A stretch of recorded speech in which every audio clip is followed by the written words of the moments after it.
Assalamualaikum warahmatullahi wabarakatuh. Perkenalkan, nama saya Naila Faradia Zahra. Saya dari Prodi Akuntansi. Di sini saya ingin menjelaskan tentang pengertian permintaan, penawaran, dan keseimbangan pasar. Untuk pengertian permintaan, ini menunjukkan hubungan antara harga suatu barang dan jumlah barang yang ingin dibeli oleh konsumen pada periode tertentu. Untuk hukum permintaan menjelaskan bahwa jika harga suatu barang naik, jumlah barang yang diminta akan cenderung turun dan sebaliknya. Untuk pengertian dari penawaran merupakan fungsi yang menunjukkan hubungan antara harga suatu barang dan jumlah barang yang ditawarkan oleh produsen kepada konsumen. Untuk hukum penawarannya menyatakan bahwa jika harga suatu barang naik, jumlah barang yang ditawarkan akan meningkat, dan jika harga turun, jumlah barang yang ditawarkan akan menurun. Dan untuk pengertian dari keseimbangan pasar adalah keadaan pasar yang stabil di mana jumlah barang yang diinginkan oleh konsumen sama persis dengan jumlah barang yang diinginkan yang ingin dijual oleh produsen. Halo, perkenalkan saya Hikmal Akbar dengan NIM 25 10 11 20 16 22 dari kelas 01 SAKK 003. Pada kesempatan ini saya akan membahas tentang fungsi biaya dan fungsi penerimaan pada mata kuliah Matematika, Ekonomi, dan Bisnis. Sebelumnya, saya ingin menjelaskan apa itu biaya.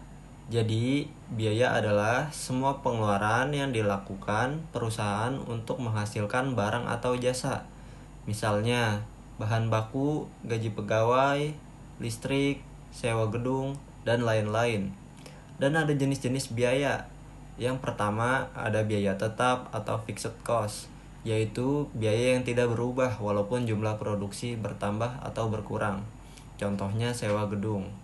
Dan yang kedua ada biaya variabel atau variable cost, yaitu biaya yang berubah sesuai jumlah barang yang diproduksi. Contohnya bahan baku. Dan yang ketiga ada biaya total atau total cost, yaitu hasil penjumlahan dari biaya tetap dan biaya variabel. Rumusnya adalah TC atau total cost sama dengan FC atau fixed cost ditambah VC atau variable cost. Di sini saya akan memberikan rumus dan contoh dari fungsi biaya. Fungsi biaya secara umum bisa ditulis seperti C dari Q sama dengan F ditambah A kali Q ditambah B kali Q kuadrat. Contoh, jika fungsi biaya adalah C dari Q sama dengan 500 ditambah 20 Q ditambah Q kuadrat, kalau Q sama dengan 5 hasilnya 625. Kalau Q sama dengan 10 hasilnya 800. Artinya biaya total untuk memproduksi 10 unit barang adalah 800. Selanjutnya fungsi penerimaan. Penerimaan adalah jumlah uang yang diperoleh perusahaan dari hasil penjualan barang atau jasa. Rumus R dari Q sama dengan P dikali Q. Contoh, jika harga per unit adalah 50 dan jumlah barang yang dijual adalah 10, maka R dari 10 sama dengan 50 dikali 10 sama dengan 500. Artinya penerimaan total perusahaan adalah 500. Jadi kesimpulannya, fungsi biaya menggambarkan seberapa besar pengeluaran perusahaan dalam memproduksi barang. Sedangkan fungsi penerimaan menggambarkan seberapa besar pendapatan dari hasil penjualan barang. Perbandingan antara biaya dan penerimaan menentukan apakah perusahaan memperoleh laba, rugi, atau impas. Sekian penjelasan saya. Terima kasih. Perkenalkan, saya Salma Ahmadina dari kelas 01 SAK ke 003 dengan NIM 25 10 11 20 12 17. Keuntungan nonlinear adalah selisih antara total penerimaan dan total biaya dalam konteks di mana hubungan antara variabel-variabel ekonomi tidak bersifat linear. Yang kedua, fungsi kerugian nonlinear adalah fungsi matematis yang menunjukkan kerugian perusahaan pada tingkat produksi tertentu, di mana fungsi ini tidak berbentuk garis lurus, melainkan melengkung atau biasanya kuadrat. Fungsi ini digunakan untuk menganalisis kapan perusahaan akan rugi dan seberapa besar kerugiannya dalam kondisi nyata. Yang ketiga ada BEP, Break Even Point atau titik impas.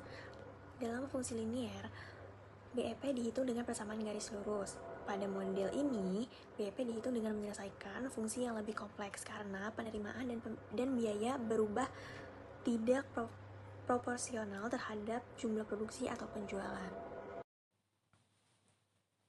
Halo, selamat malam. Perkenalkan, saya Hanafifa dari kelas 01 SAKK 003. Ingin menjelaskan fungsi produksi penerapan atau aplikasi fungsi nonlinier. Apa itu fungsi produksi nonlinier? Itu hubungan antara input. Input di sini yang dimaksud adalah tenaga kerja dan juga modal. Dan output, barang atau jasa yang dihasilkan, di mana perubahan input tidak menghasilkan perubahan output secara tetap atau sebanding. Artinya, jika satu pekerja, barang atau jasa yang dihasilkan naik tidak selalu sebanyak sebelumnya. Jika tambah mesin, output bisa naik banyak atau bisa juga lebih sedikit, tergantung dengan kondisinya. Bentuk umum fungsi produksi nonlinier. Di sini aku udah nulisin rumusnya. Bisa dilihat. Ya. K disama dengan dikali A dikali L pangkat alfa dikali K pangkat beta. Q-nya itu barang atau jasa yang dihasilkan. A-nya itu teknologi, L-nya itu tenaga kerja, dan K-nya ini modal. Untuk pangkat alfa dan beta itu pengaruh terhadap masing-masing input terhadap output. Nah, contoh nyata penerapan fungsi nonlinier di sekitar kita itu ada di pabrik atau industri manufaktur. Contohnya di pabrik kecil, awalnya produksi naik cepat karena kekurangan tenaga kerja. Tetapi setelah titik tertentu, meskipun pekerja ditambah, produksi naik semakin lambat. Itu karena beberapa faktor, seperti ruangan terbatas dan juga alat yang terbatas. Ini mencerminkan produktivitas marginal yang menurun, yang hanya bisa dijelaskan oleh fungsi nonlinier. Yang kedua adalah pertanian. Petani menambah pupuk di sawah, awalnya hasil panen meningkat.